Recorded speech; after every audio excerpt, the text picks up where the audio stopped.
So most AI assistants focus on the chat interface, that you can talk with it like a human. But that is not what makes this technology disruptive for business processes. So people look at the wrong side of the interface.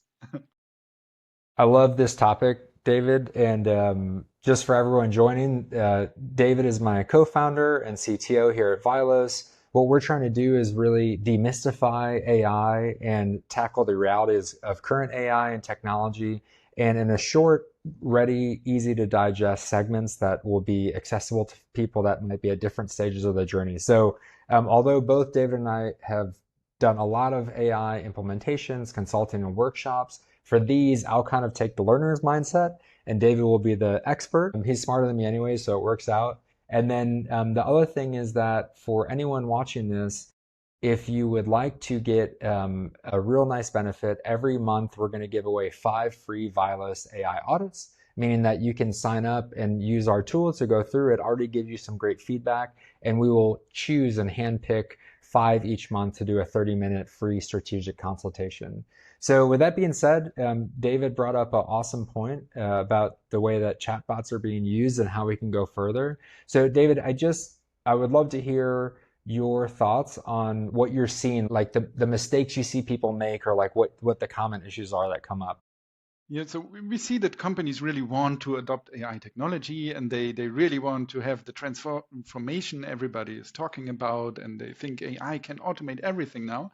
And then they make subscriptions to a lot of tools, but they only use the chat interface. So, when this technology emerged, of course, the first interface was ChatGPT, and now this whole technology is linked in the mindset very much to this chat interface, and that you can chat with a machine. But the interesting thing is that the core technology, so the large language models running behind these chats, you need to use them in a slightly different way to really have a transformative effect than just the fancy chat interface. So for me, it's more like marketing and very much marketing driven, that the chat interface is so popular because it's anthropomorphization. So one of the biggest companies out there even is called Anthropic. So it's core of the product that this technology acts like a human. It can talk like a human.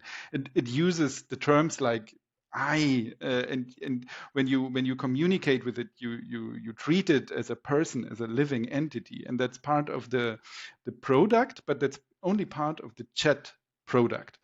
And that's not the disruptive part. As exciting as it is, and as funny as it is, the conversations you can have with it, it's not what makes this technology disruptive. David, but like for me now, okay. Let's say I'm someone at a company.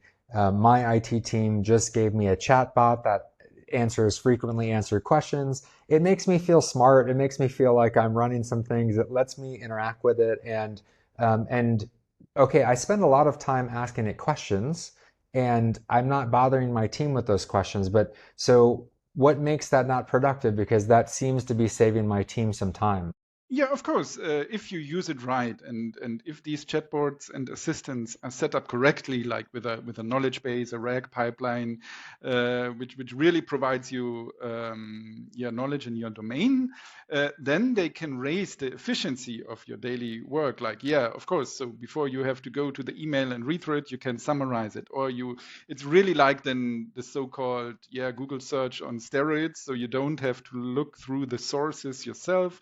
The AI can gather information, even with citations, so you don't have to absolutely trust on the output of the AI. And this can make you more efficient, but only like 10 to 15% more efficient in your daily routines. Like, you could have searched yourself, but now this goes faster.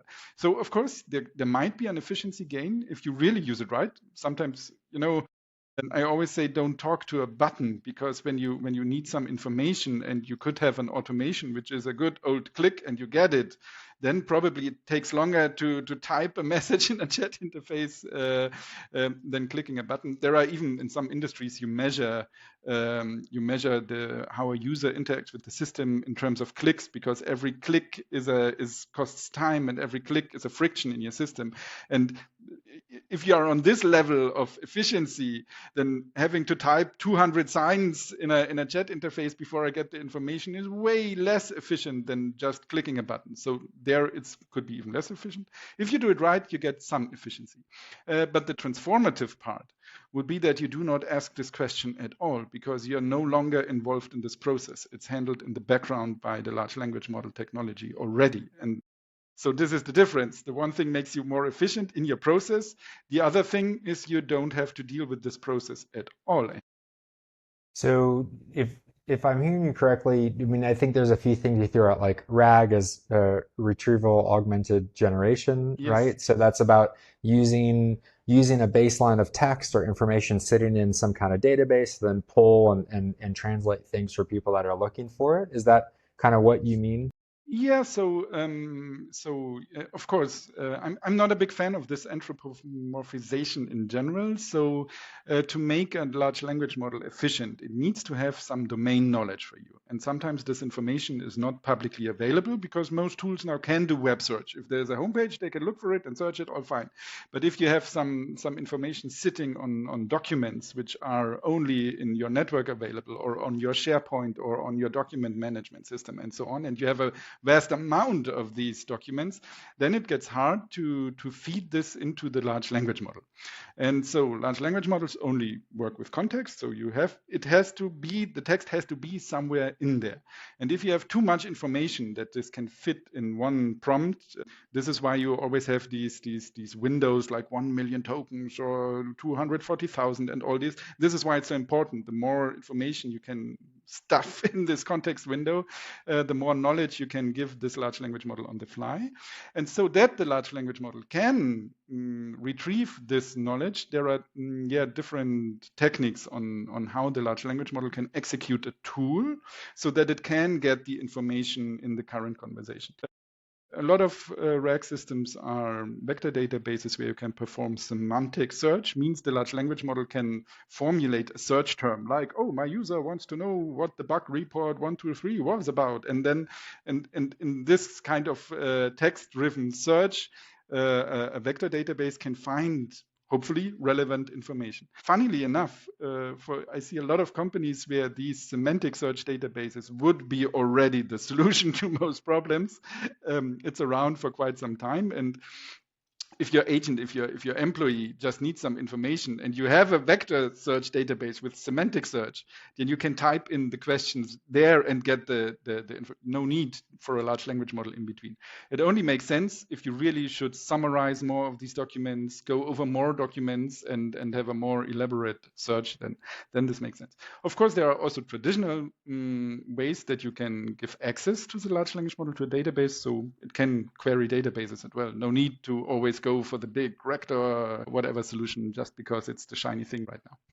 To translate, so okay, what I'm hearing is that basically the thing that you really feel strongly about, want people to know, and something that we run into a lot, you run into a lot, is that people are taking something, maybe making it even more complex than they need to, adding on another layer of interaction. So although I'm typing into that chatbot, I could have it simply do what I want. And from what you've just said now, that might mean something like I might receive documents. I might be in the accounting team, or I might be in an invoicing or shipping team. And so I get those documents, and instead of looking through a step-by-step process of what details I need, the AI can pull everything from that document, put it where it needs to be put, and it's done for me. And then as a human, I can pick it up once it's already been automated. Exactly. So now you're talking about the point which I wanted to state at the opening. So the real power of large language models is their context understanding, and that they solved a lot of problems in the natural language processing sphere. Natural language processing is part of computer science, and it deals with processing language. And this is obviously what large language models are very good at. So probably it's not completely solved, but a lot of parts got very much easier, like classification tasks, named entity recognition, so that you have a text and that you just see, this is the company, this is the consumer, this is the address, this address belongs to the company, not to the person, and kind of this, so that you really understand the entities of a text. That is very much solved by large language models, and this makes these kind of processes so much faster to be set up and so much more efficient, even in terms of accuracy and in terms of how fast you can apply it. And then when you understand this, that you now can kind of throw any kind of data, audio, video, text, attachments, documents, as long as it's digital or as long as you have a smartphone and can point it to it at this point, and the large language model can process the data and structure it accordingly so that you can use it in your reliable and step-based workflow, which usually is what you want in a business environment. So you want this, you want the predictability, the deterministic outcome of business process rules that apply every time, the same time, when the same document in the same system arrives. And this is how you can combine this. So with this vast context understanding that these models can process any kind of arbitrary data, then structure them accordingly so that your business process can pick it up and automate it. That is the disruptive part. Yeah, I think that's an awesome point to make. And, I think for me to make a note, I know I'm the learner mindset, but I think the speed that we can implement this and that we've implemented is really, really exciting. I mean, it's not this cycle where it's like months or years anymore. It's done in a shorter time frame. And then also too, for anyone that is interested, I mean, these kind of boring, unsexy problems to solve are normally the ones that are the most error filled and that you can save the most money on. David, I'm curious, with like the last kind of minutes here, for anyone that's listening that's in a leadership position, you started off with it calling out this problem that you see a lot. Like, what do you feel like, leaders have a lot of pressure to do AI now. They have a lot of pressure to keep up with technology.